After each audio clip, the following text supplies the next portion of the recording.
Ողջույն Օրագի Նյուզի սիրելի հետևորդներ, եթերում ըստ էությանն է, մեր տաղավարում այսօր հյուրընկալել ենք դերասան Լևոն Հարությունյանին։ Բարև ձեզ, պարոն Հարությունյան, շնորհակալ ենք հրավեր ընդունելու համար։ Շնորհակալ եմ հրավերքի համար։ Սիրով։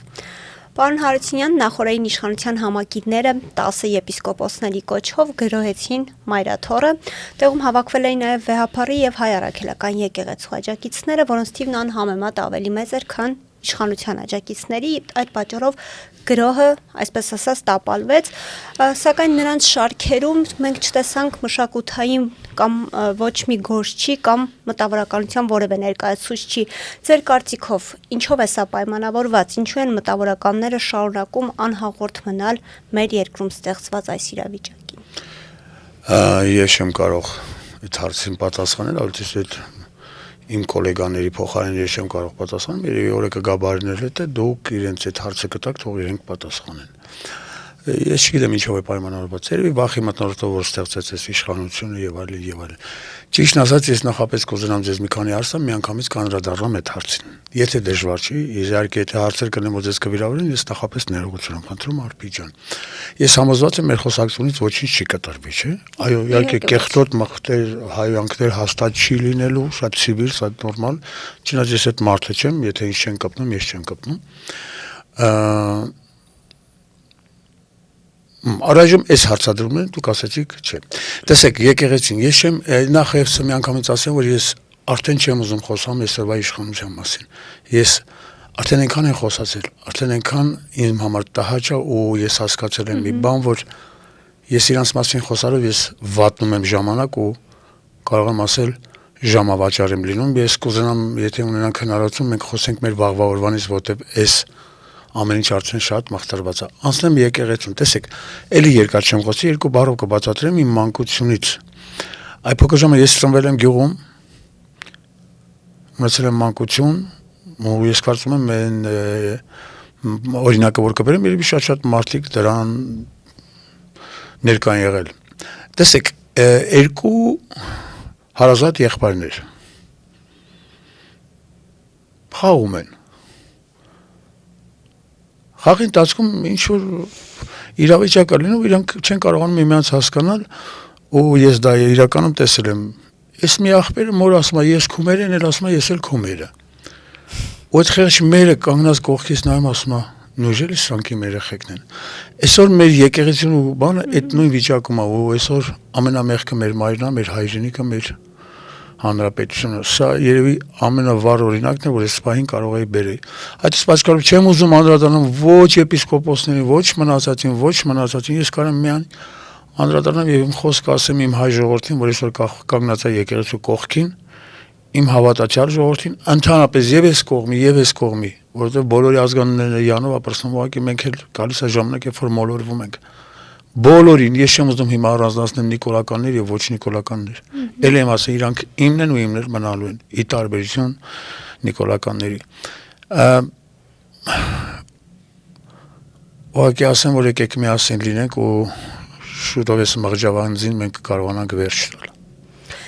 Մեկ էլ նախապես ներողություն եմ, որ ընդհատեցի, կլինեն հարցեր, որոնց ես չեմ ուզենա պատասխանել, ես կասեմ դրեք հարցական։ Կանցնենք առաջ, վերջում այդ բոլոր հարցերին Մատ շատ կարճ նախադասությունով կպատասխանեմ, եթե կարելի է։ Շատ լավ։ Դուք արդեն նշեցիք, որ այս հարցը պիտի ձեր գործընկերներին տամ, բայց ձեզ համար ըստ էության հասկանալի է նման վարքագիծը նրանց կողմից։ Իհարկե ինձ համար ոչ հասկանալի է, ոչ էլ ընդունելի, որտեղ ես անցած անգամ էլ ասի, որ իմ գոլեգաներից շատերը հանուն այդ փոքրիկ անհասկանալի աթոռին ծախվել են ու ես այդ մարդկանց փոխարեն առավելևս չեմ կարող պատասխան տալ, իսկ այն մարդիկ, ովքեր որ չեն արձագանքում, երևի էլի նշեմ վախի մթնոլորտից է։ Իհարկե այս երկիրը սարքեցի միտեղ, որտեղ կարելի է եւ մի թեթև վախենալ։ Որտեղ իրանք կարող են յուրաքանչյուր ճանապարհով զրանք քեզ սսկես, ձայնդ կտրել տան։ Յուրաքանչյուր նույնիսկ մինչև քո ընտանիք կհասնեն։ Նույնիսկ գրառման համար մարդ են ձեռնարկալում։ Այո, դե տեսեք ուր ենք հասել, ասենք, սա 37 թիվն է, օրինակ Ստալինը եթե կենթանի լիներ, ինքն էլ կվախենար, ինքն էլ կզարմանար, ոնց ինձնից սենց ուժեղ տղա էլ կա։ Եթե ամփոփենք այս հակաեկեղեցական արշավի մասը, ապա ձեզ սա բացառապես եկեղեցական հարց է, թե ազգային եւ պետական։ Նիկոլը մեկ անգամ եւս պարտվեց։ Պարոն Փաշինյանը մեր երկրի վարչապետը մեկ անգամ եւս պարտվեց։ Այսքանով կարող եմ պատասխանել այդ հարցին։ Չեմ ուզում ասեմ, սա սրանից անանաձ է, ինձ թվում է բոլորս էլ գիտենք պատճառները, ինչի համար, որտեղից ուր եկանք հասանք, ինչի այսօր ընկանք, ամեն ինչ բաժե, մեկ անգամ եւս ես դա ասեմ, ժողովուրդը դա լսել է, 100 հոգի դրա մասին խոսել է, խելոք մարդիկ, խոսել են տարբեր մարդիկ այս թեմաներով, ու կան լիքը տարբերակներ։ Մենք արդեն նրանց լիքը ասածների հետ կամ կողմնակից ենք, կամ կողմնակից չենք։ Դրա համար ես էլ չեմ ուզում ժամանակը վատնեմ, որովհետև իրոք արդեն ժամանակն է, որ այս ղեկավարությունը ուղղակի արհամարել։ Պարոն Հարությունյան, օրերս Ալեն Սիմոնյանը անդրադառնալով ձեր քննադատություններին վիրավորական արտահայտություններ էր հնչեցրել ձեր հասցեին, նշելով մեջբերեմ իր խոսքերը։ Անում է այդ քննադատությունները իր յոյոյի մակարդակին համապատասխան, խոսում որց լինելու եւ տղամարդ լինելու մասին, դեպահոլուրջ քաղաքական բանավեճի մեջ չէր մտնելու, բայց ես իրեն խղճում եմ շատ ու ափսոսում իր հումարի վրա նստած լինելն է, իրեն ստիպում փողի դիմաց տարբեր եթերներով էշեշ խոսել, բայց ախր այդ փողն էլ չի հերիքելու։ Դուք իհարկե արդեն առիթ ունեցել եք Ալեն Սիմոնյանի այս մեղադրանքներին արձագանքելու, բայց այնուամենայնիվ, ինչու են նա ձեր քննադատություններն այդքան ցավոտ ընդունում, հատկապես երբ դուք ընկերներ եք եղել։ Չեմ կարող ասել, կգա ժամանակ իրենից կարծնեք, ուղղակի ես այդ ուզում եմ ասել, ոչ իրան չեմ ուզում ուղղել, որտեվ չեմ գտնում, որ արժի իրան արդեն ինչ-որ բան ուղղել։ Ես կխնդրեմ յուրաքանչյուր անգամ քո տարիքը հիշես ու դիմացինի տարիքը ու աշխատի ոնց ես խոսում տարիքով մարդկանց հետ։ Եթե ինքը այդ էշեշ բառը ասել էր, եթե ինքը չասել ես չէի արձագանքի, բայց դա իմ համար թեթև վիրավորական էր։ Բայց ես հիմա իրանցից ամեն ինչ սպասում եմ, ես թքած ունեմ իրանք սրանց հետո ինչ են խոսելու։ Եվ ստեղ են մի հատ հարցական դրեք, որտեղ այդ հարցի էլի կպատասխանեմ վերջում։ Քանի որ Սիմոնյանը մեղադրում է ձեզ գումարով խոսելու մեջ, մեր համակարգացիները կարող են ենթադրել, որ նույն Սիմոնյանը կամ իշխանության մյուս այլ ներկայացուցիչներ այս տարբերակով փորձել են ձեզ գումար առաջարկել, որպեսզի իրենց օգտին, այսպես ասած, խոսեք, հա, քննադատեք ընդդիմությանը։ Դուք բնականաբար, եթե նույնիսկ եղել է մերժել եք, բայց նման բան եղել է, արդյոք նման առաջարկ իշխանության հենց Ալեն Սիմոնյանի կողմից եղել է ձեզ։ Ոչ իրենց կողմից եղել, ոչ էլ հիմա եղել։ Ուղղակի իրանք ինձ չափեցին իրանց մակարդակով, իրանց աշխատաձևով, որտեղ իրանք այդպես են գրավում են մարդկանց, ովքեր խոսում են իրանց մասին։ Ես կարծում եմ պետք չէ ինձ իրանց արշինով չափել։ Ես այդ տեսակը չեմ։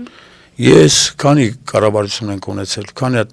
Լևոն Տեր-Պետրոսյանից սկսած մինչև հիմի։ Ես այն ժամանակ եմ խոսացել, հիմա եմ խոսում, որտեղ մի բան վերաբերում է հայրենիքին ու նոր սերնդի վաղվա երկրին, ես իրավունք չունեմ լռելու։ Որտեղ վաղ էս ամեն ինչի փոխարեն այդ խեղճ երեխեքն են պատասխան տալու։ Իրենք կգնան հանգիստ կապրեն, կվայելեն գրփասները, հա? Դա վերաբերում է բոլոր նախագահներին։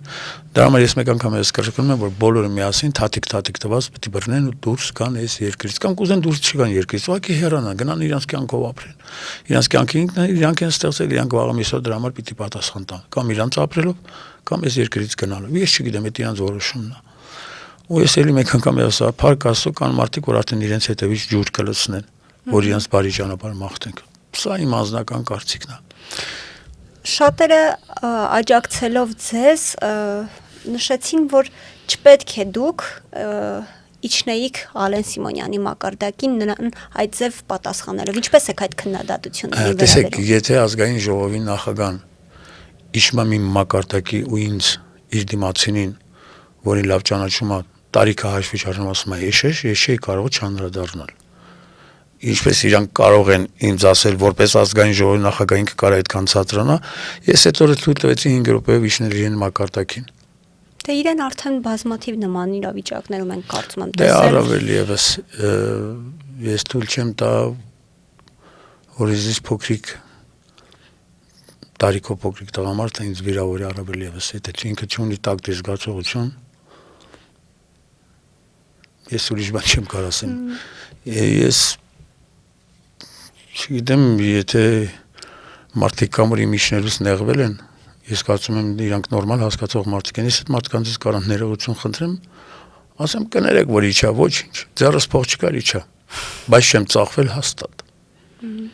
Պարոն Հարությունյան, նորից վերադառնալով այսպես մտավորականության թեմային, օրերս Տիկնիկային թատրոնի գեղարվեստական ղեկավար Ռուբեն Բաբայանը հանրային հեռուստաընկերության եթերում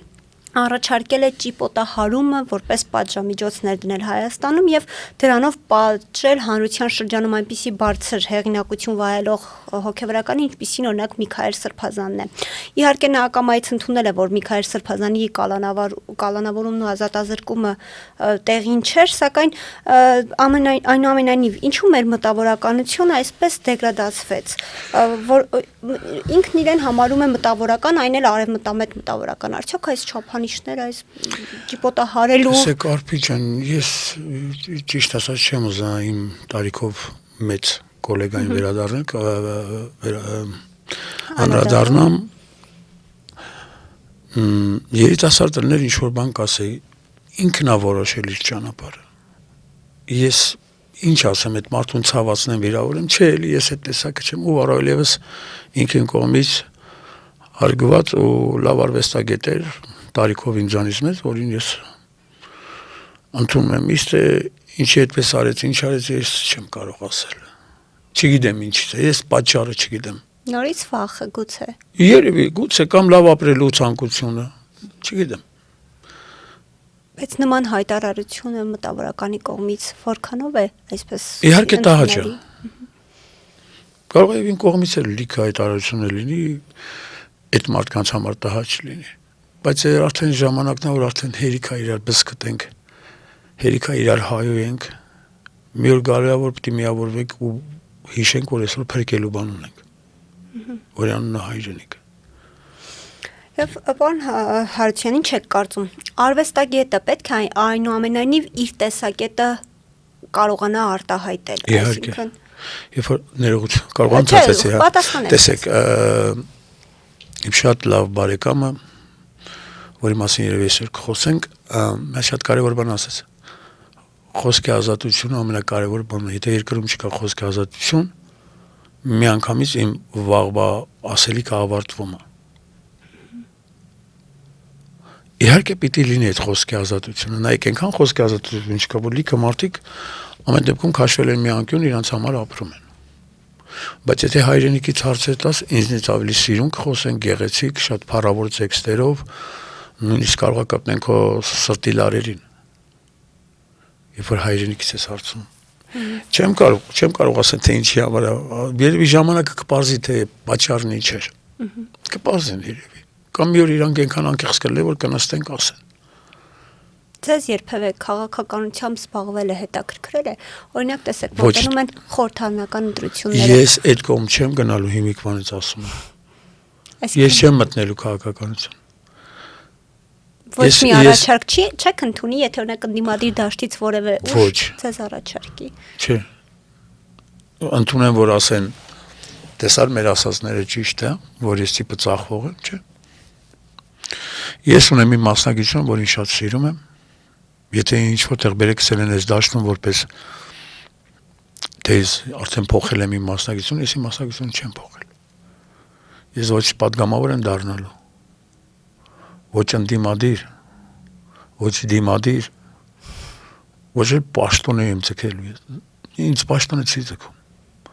Գնացի պաշտոնի ընդամենը կարող է 5-6 տարի նորմալ ապրեմ։ Կամ գնալուց պետք է այնքան մաքուր ու ճիշտ լինես, որ երբ որ գնաս այդ պաշտոնից կարողանաս քաղաք դուրս գաս ու քեզ բարև տվող լինի։ Իսկ այսօր այդ պաշտոնատերերը այդ կյանքը չեն կարողանում ապրեն, այն ներողություն։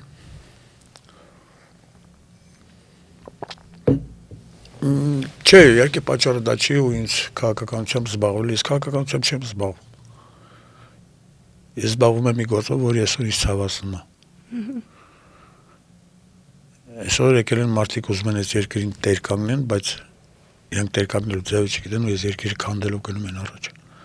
Մի կառավարություն, որ արդեն կապտում է եկեղեցուն, ամբողջ աշխարհի մոտ մենք դարձել ենք ծիծաղի առարկա, ես չեմ կարող այդ իշխանության հետ ապրել։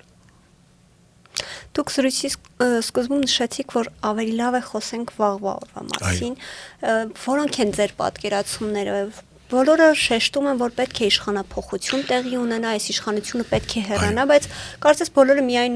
հայտարարում են, որ պետք է հեռանա, բայց ոչ մի լուծում չեն առաջարկում։ Դուք ինչպես եք այս իշխանության հեռացումը տեսնում։ Ես տեսնում եմ իշխանության հեռացումով։ Չեմ ուզում մեկ անգամ եւս ժողովրդին հանեն, հրապարակում մեկ անգամ եւս խափեն, դա այդպես չի լինի։ Ես տեսնում եմ անհատի ու լիդերի միջոցով, ու այդ լիդերը կա, այդ լիդերը էստեղ է, ու ես հիմա իր կողքին եմ, որպես Հայաստանի Հանրապետության քաղաքացի, այլ ոչ թե մարդ, որը վաղ ուզում է լավ ապրի։ Ու այդ մարդու անուն ազգանունը Արտակ Սարգսյան, Քոչարի կուսակցության հիմնադիր նախագահ։ Ինչպես պիտի կարողանա նա համախմբել մարդկանցի շուրջ, որտեղ շատերը վստահ եմ նույնիսկ դրա մասին։ Տեսեք, այդ մարդը արդեն ունի ծրագիր, երբ որ կունենաք հնարավորություն կապնվել այդ մարդու հետ, մարդուն բերեք այստեղ ու ձեր ցանկացած հարց տվեք այդ մարդուն, ես կարծում եմ այս ժամանակ դուք ձեր բոլոր հարցերի պատասխանը կիմանաք։ Նույնիսկ առաջարկում եմ, եթե կարողանաք կառավարությունից մարդ բերեք, այդ մարդու հետ թող բանավիճի։ Մարդ, որ ես համոզված եմ վաղը միսօր փրկելու է երկիրը ու այս երկրին տեր է կանգնելու, որտեղ ինքը չի եկել այստեղ գողանալու։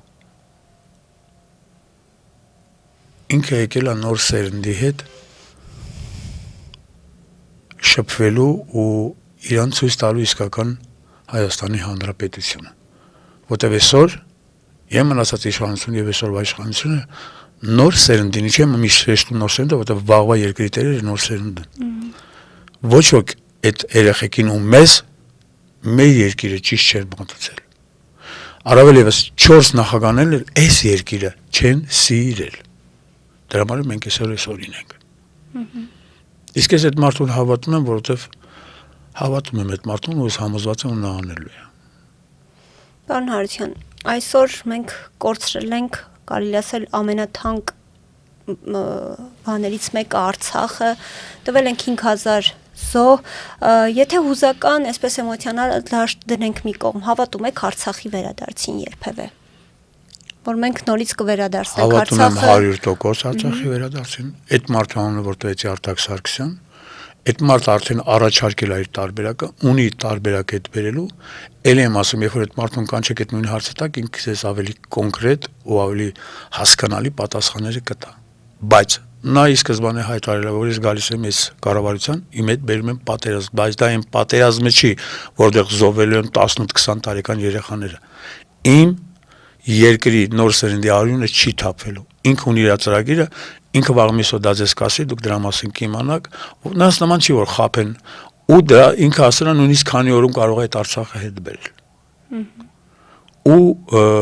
ծրագիրն ասում հետ բերելու եւ այլն եւ այլն։ Հիմա ես չեմ ուզում իր փոխարեն խոսալ, որովհետեւ դա իր ծրագիրն է, որին ես հավատում եմ։ Ինչու՞ այդ դեպքում չեն համախմբվում իր շուրջ հանրությունը։ Կամաց։ Գուցե վստահության խնդիր կա, որովհետև բազում այսպես փորձեր են մտել դաշտ, որովհետև այդ մարդը տարի 7 ամիս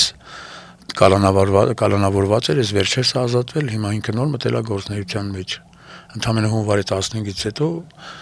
ոչ միայն դուք, ոչ միայն ես, այլ հայազգ ավելի մոտիկից կծանոթանա այդ մարդուն ու իր ծրագրերի հետ, իր որոշումների հետ, որոշում, որը չի վերաբերվում իրան, այլ վերաբերվում է հայրենիքին ու մեր վաղվա օրվան։ Համբերեք տեսնեք, ամեն դեպքում ես առաջարկում եմ այդ մարդուն մի օր բերեք այստեղ։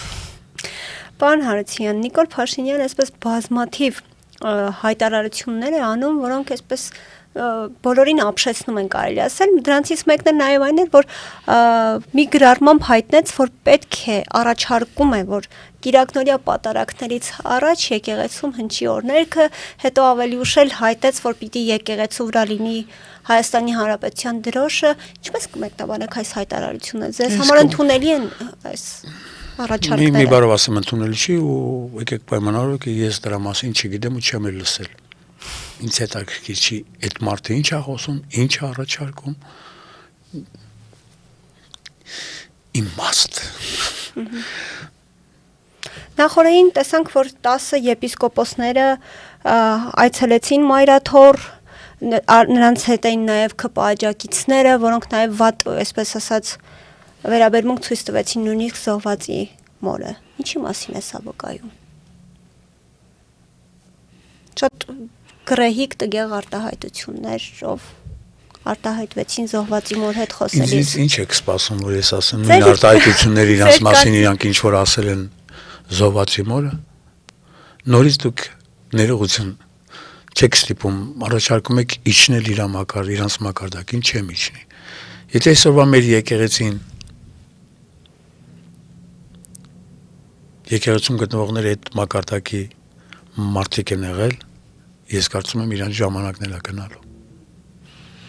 Ես չեմ կարող իրանց մասին բան ասեմ, որովհետև իրանց ասածը ու իրանց ապրածը իմ լոգիկայից դուրս է։ Իսկ եթե մի բան իմ լոգիկայի դա դառնում է անիմաստ պատասխան։ Չեմ ուզում այդ լավ հարցին, մի քիչ ցավոտ հարցին անիմաստ պատասխան տամ։ Բոլորս է տեսնում եք, բոլորս է մարդիկ կան, ովքեր ընդունում են, դա իրանց խնդիրն է։ Վաղ միսօր բոլորն է կհամոզվեն։ Այսուր էինք ընկել, այսուր էին ուզում մեզ տանեին, ինչ լավ է չգնացինք։ Ես դրանում համոզված եմ։ Դրա համար հարազատս, մերձավորս, սիրելիս, ելեմ ասում ես կարող է մտածում եք եթերը էլի տենց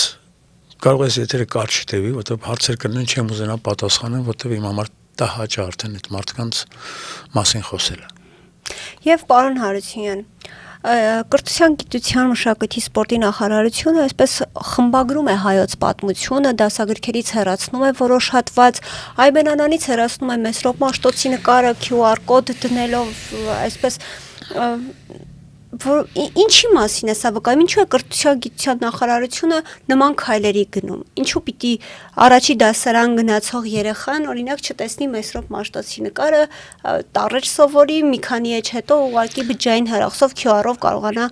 Մեսրոպ Մաշտոցի նկարը տեսնել։ Տեսարփիչան, մենք որ ասպարեզ մտնում ենք, իրանք են, ու բոլոր ասպարեզները արդեն մխտրված է, ոչ մի ասպարեզ իր տեղում չի։ Մշակութային նախարարու մասին էլ չեմ ուզում խոսամ, ես բազմիցս անդրադարձել եմ։ Ինքը արդեն բավական ժամանակ է իմ համար չկա։ Եթե մի մարդ իր տեղում չի, մի մարդ, որ կարող է հրաժարվել իր հերոսներից, մի մարդու ամուսին, որը չի սիրում դուդուկը ու չի սիրում ինքը սիրում ում էր սիրում, Ժան-Կլոդ Վան Դանին էր սիրում։ Ինչ ասեմ իրանց մասին։ Երբ որ խոսում ես հայրենիքի մասին, բայց ինքը ասում է չեմ սիրում դուդուկու անցում անում Ժան-Կլոդ Վան Դանին, ես էլ ինչ ասեմ։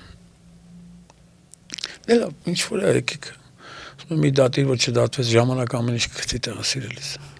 Ես եթե առաջարկելու բան ունեի այդ մարդկանց կառաջարկեի, բայց նայում եմ ում առաջարկել։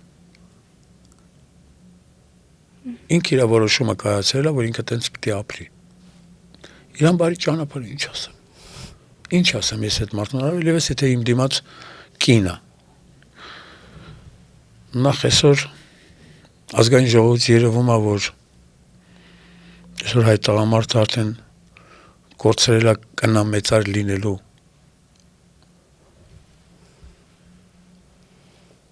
այդ ոնց կարելի է ոնց են խոսում կանանց հետ ազգային ժողովում։ Բայց այսօր ազգային ժողովի լեքսիկոնը լսեք, բառապաշարը լսեք։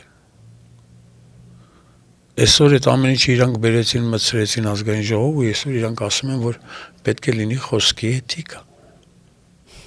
Այո։ Ուզում են դրա մասին օրենք անել, որ խախտի էթիկան դատեն։ Հենց հանեցին առաջինը պիտի իրանք դատեն, որտեղ իրանք են այդ ներմուծողները։ Դրսից որոշել են հետ այսու, այլևս չհայոյի։ Այն արածները ոչինչ։ Հələ ժամանակ ունեն, կանանք հայոյենք արդեն, հա, քանի այդ օրենքը չի էլի։ Թույլ չեմ տա ինձ, մեղք են իրանք։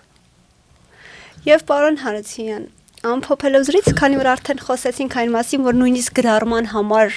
մարդկանց են ձերբակալում, դուք էլ փաստացի բավականին սուր պատասխանել եք Ալեն Սիմոնյանին, իսկ գաղտնիք չէ կարծում եմ, որ Ալեն Սիմոնյանը մարդկանց դատի տալու հանդեպ մեծ սեր ունի։ Մտավախություն չունեք, որ գուցե ձեր հանդեպ էլ ինչ-որ այսպես գործեր սկսվի։ Մտավախություն չունեմ, արեց։ Իրա պրոբլեմն է, իրա ցանկությունն է, իրա որոշումն է, ինչ ասեմ։ Բայց մտավախություն ինչի պիտի ունենամ։ Կկարողանա լրացնել ձեզ այսպես ասած։ Եթե ես իրան ոչ վիրավորել եմ, ոչ ցավացրել եմ, ի տարբերություն իրեն։ Ես ասել եմ, որ մի օր կգա, որ դու այդ էշ բարակապակցության համար մի օր անպայման պատասխան կտաս։ Ես նույնիսկ իրա մորից եմ ներողություն խնդրել այդ ամեն ինչի համար, որին ես վաղուց շատ լավ ճանաչում էի։ Այո, նշում է, որ մամջանով եք դիմում իր մայրիկին։ Ու ես չհասկացա, լավ չանդրադառնանք դրան, որտեղ իմ համար դա հաճ խոսակցություն է այդ մարդու մասին։ Ոստե իր գրածների, իր ասածների կամ իմ ասածների, չէ, ուղղակի այդ մարդու մասին խոսել արդեն ինձ համար հետաքրքիր չի։ Քանը կարող եմ ասել։ Եվ այսպես որպես վերջաբան, ինչպես կնկարագրեք հիմա մեր մշակութային դաշտը, որպես երկար տարիների։ Տեսեք, հիմա ինձ տպավորությունը դե մշակույթին ամեն օր սպանում են, բայց այդ մշակույթը ուզում է ապրի։ Ու ընդհանրապես այդ մշակույթի ծառաներից մի քանի հոգի կան, որ ամենը գրում են այդ մշակույթին արհեստական շնչառություն են տալիս, որ հանգարց չմեռնի։ Բայց մոռանում են, որ հետևում կանգնած են այդ ամեն օրվա սպանողները։ Ուղղակի այսօրվա մեր վիճակն է, որ մենք ամեն օր այն մարդիկ, ովքեր ցավում են երկրի ու մշակույթի համար, ով կարողանում է ինչ-որ չափով արհեստական շնչառություն ենք տալիս։ Բայց վաղը մի այսօր հաստատ համոզում եմ, եւ մշակույթը եւ երկիրը կապակինվի, ու մշակույթն ու երկիրը այնքան ուժեղա ու այնքան Աստծո մոտ է լինելու, որ նույնիսկ կարող է սրանցել ների։ Այո։ Կների, բայց ոչ ոք Աստծո պատիժից չի փախչի, որտեղ այսօր իրանք հարձակվել են հայ առաքելական եկեղեցու վրա։ Ինչքան ժամանակ է, եթե իրաստվում է, եթե այսքան ժամանակ ոչ մի բան չի եղել, ուրեմն Աստված չկա, ոչինչ, մի օր Աստված կերևա ինքը համ իրանց ցույց կտա, համ էլ իրանց թեթև պատիժը։ Իսկ Աստծո թեթև պատիժը շատ դաժան է։ Խոսքով դենց։ Շնորհակալ եմ, պարոն Հարությունյան, եւ կարող եք հիմա ձեր նախադասությունը ասել, որ ես նախադասությունը ասեցի, որտեղ եթե լինեին ուրիշ հարցեր, այդ նախադասության պատասխանը Արտակ Սարգսյան, Քոչարի կուսակցության ղեկավար եւ հիմնադիր։ Դա էր բոլորի պատասխանը։ Այո։ Իմ վաղվա օրվա պատասխանը է դա։ Նորից եմ կրկնում, թող իմանան, որ միգուցե մտածեմ, որ փող տվող Արտակ Սարգսյանը, ոչ ինքը այդ տեսակը չի։ Արտակ Սարգսյան, Քոչարի կուսակցության հիմնադիր նախագահ։ Սա իմ լիքը հարցեր կամ որոնց ես չեմ ուզենա պատասխանել, սա իմ պատասխանն է։ Շնորհակալ եմ հրավերքի համար, Արփիջան, շատ հաճելի է։ զրույցի համար, պարոն Հարությունյան։ Եթե ինչ-որ բան չարթարացի, ներողություն եմ խնդրում։ Եթե չէ, հրաշալի զրույց էր, ինձ շնորհակալ եմ։ շատ հաճելի էր, հույս ունեմ մենք դեռ